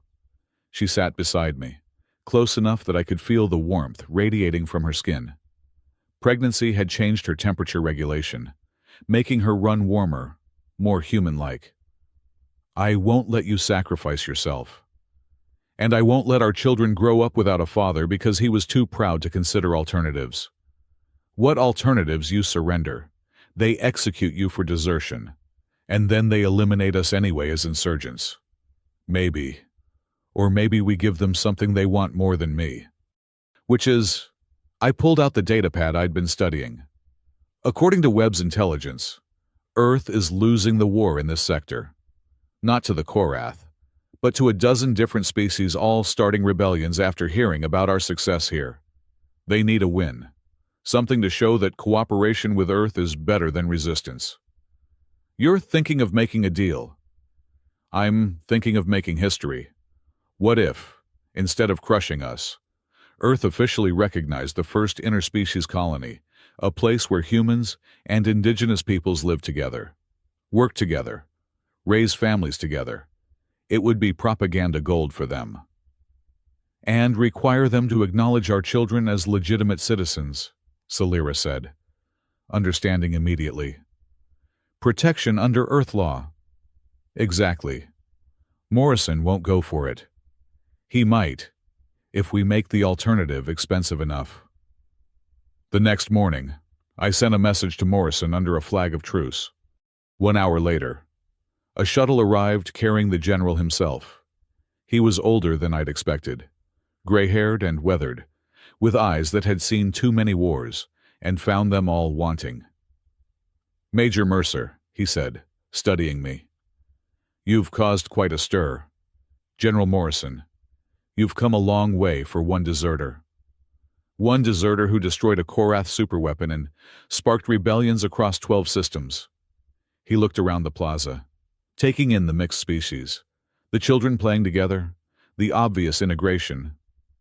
"Interesting experiment you have here." "It's not an experiment. It's survival." "It's an abomination," he said flatly. "Humans breeding with aliens, teaching our military secrets to potential enemies, undermining the natural order. The natural order of genocide. The natural order of human supremacy. We didn't claw our way to the stars to dilute ourselves with lesser species." Salira stepped forward, and I saw Morrison's hand twitch toward his sidearm. "Lesser species who survived on this planet for millennia before you arrived, who built cities and art and culture while your ancestors were still figuring out fire. And yet here you are, needing human help to survive. Evolution has spoken." "Evolution is still speaking," I said, "and it's saying something you